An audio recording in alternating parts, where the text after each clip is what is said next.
the Space Shuttle Discovery. I, Barack Hussein Obama, do solemnly swear. There is no better job than a front row seat to history. I won the lottery getting that seat to nearly every historical event for the last 45 years.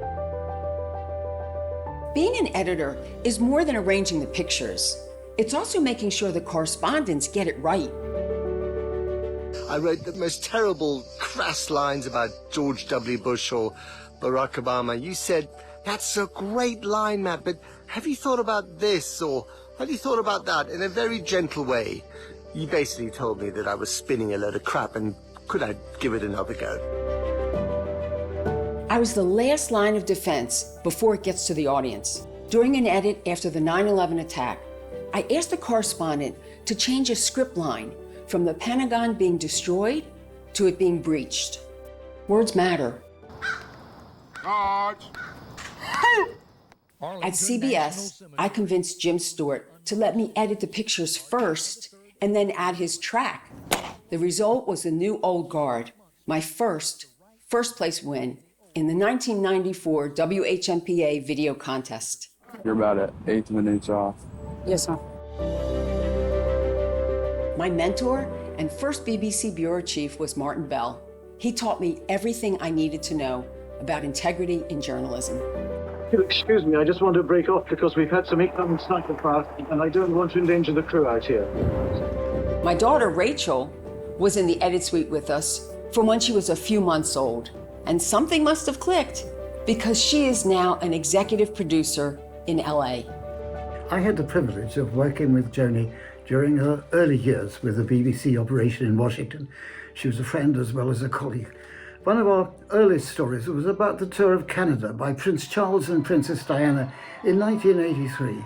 Joni was enormously impressed by the inventive talents of the accompanying Fleet Street Press Corps, and I by the nature of the events themselves, which are of such a nature that by the time they reached Prince Edward Island, I did my closing report in iambic pentameters and rhyming couplets, and no one even noticed. Well, I did. It's kind of my job. I learned the Queen's English from Martin. And got to meet her too, and the kids, Charles and Diana, on their yacht.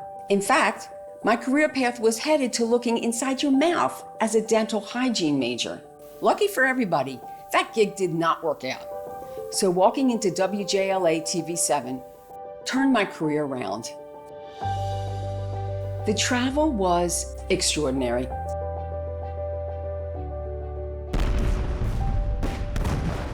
Two months covering the Falklands War, returning a year later to expose Argentina's dirty war about the children who vanished under military rule, being tear gassed at a protest in Santiago, Chile, losing my team, but being rescued by a sympathetic family.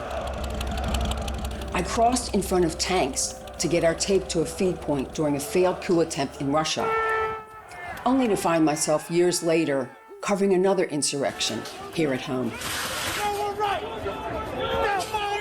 We're here in Freedom Square in Kharkiv in Ukraine. Yes, it's a war, but the sun is shining. For now, there's a little bit of peace here. It's a delight to be able to talk about you, Joni. Joni, being Joni, classically wanted me just to talk about the individual edits, about the stories that we work together on. But what you have to know about Joni is she always wants the camera to point at the subject matter. It's always about the story. It's not about her. And that's what makes her so special. She's a professional. She's polite. She's precise. And every single edit was always a pleasure to be with her. I'm so happy for you today. Wish I was there with you. No one does this without an extraordinary team of colleagues. Helping millions see, and I hope better understand our world. An achievement I thank the association for honoring me with. History's best seat in the House. I've handed that front row seat to a new wave of extraordinary journalists, and I can't wait to watch what they bring home.